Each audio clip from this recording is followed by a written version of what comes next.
Well, we're about 20 minutes into our revamped edition of Go Island. We're calling it Go Island 60 because it's 60 minutes long. What do you think? Oh, it's probably too early to tell. Stick around, watch the rest of the show, and then give us your feedback. It's always welcome. We're hanging out here on the waterfront in downtown Nanaimo, checking out the latest piece of public art. It's called Solstice and is created by island-based artists Elizabeth Welburn and Derek and Samuel Houston.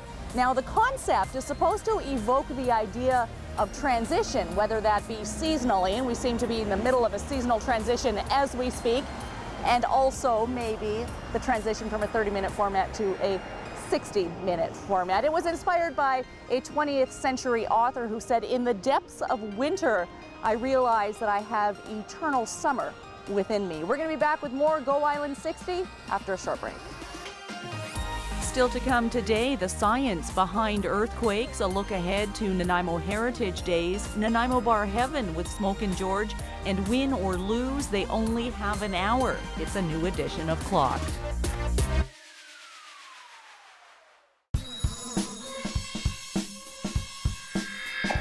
I was crazy not to see this, right? Because it's got everything going on. I would characterize Victor as a humanist photographer. Well, I suppose I'm a bit of a voyeur. I'm really most interested in human beings. When you're with Victor and he's photographing, he has an intensity that makes you feel like you're the only person in the room, you know? And that's the way he sees as well, too. He is completely focused. What I want to photograph is people, and I don't pose my pictures. I just want to catch life as it happens, and it's a lot easier said than done.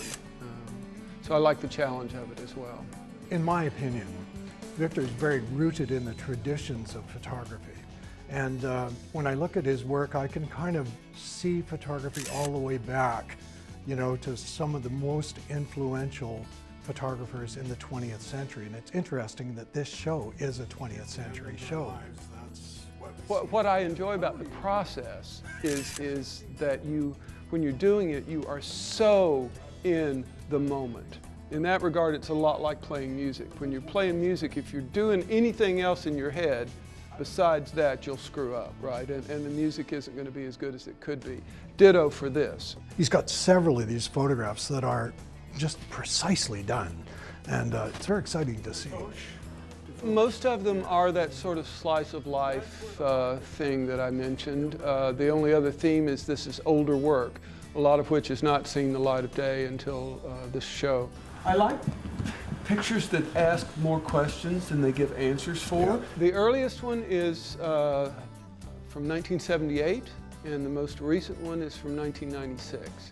And they range in location from the Virgin Islands to Europe, to Spain and Germany and Italy, and pretty much all over the States. This is a show of film prints and film-based photography, and that in itself makes it pretty unique these days. You can immerse yourself in the 20th century photography of Victor Anthony until June 12th at the Gabriola Health Center here on the Isle of the Arts.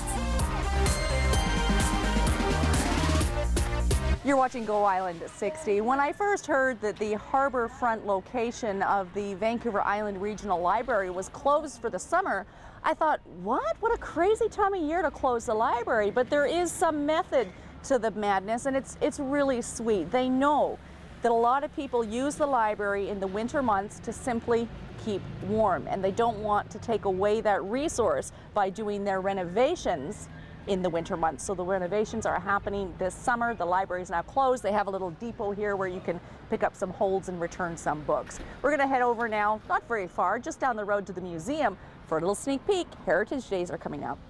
Go interactive with Jocelyn. The May long weekend is fast approaching, and to help celebrate the upcoming Nanaimo Heritage Days Festival, we're with Amy at the Nanaimo Museum to learn a little bit more about Nanaimo's history, more specifically focused on the theme of coal, the railway, and the harbor connection. Amy, tell me a little bit about how the harbor plays a part of Nanaimo. The harbor is really important because it connects industry with markets overseas, so it's a shipping port. So it's been important to Nanaimo's history for hundreds of years for sure with the coal mine, and thousands of years to the Nanaimo First Nation. So in terms of activity, you know, it's recreation, it's industry, but most important of all, it's quite picturesque for us here on the island. For sure, it's really important for recreation purposes too. Newcastle Island is a provincial marine park. It has been since the 1930s. What are some of the exhibits that you can see here at the museum? Like, I know we're standing in front of this amazing wooden canoe. Well, we have our harbor exhibit where we're standing, and we also have a coal mine exhibit which touches on not only coal mining but also a little bit on railway. So the importance of coal, obviously, no pun intended, runs deep within Nanaimo. Expand a little bit more on the importance of it back then when Nanaimo was just being established. Absolutely. Coal was discovered in Nanaimo in the 1850s, and that's what drew settlers from all over the world to Nanaimo. So that's really what changed Nanaimo from a First Nations village into a place that was attracting people from all over. And sort of keeping in the theme of Nanaimo's history, why is it so important to honor what Nanaimo was built on: coal, railway, and the harbor? I think it's a really important way to understand where we came from and to give us an idea of how to proceed into the future. In keeping with this year's Heritage Days Festival theme, we're going to talk to organizers a little bit later on in regards to some of the special events you're going to be able to see in this year's festival.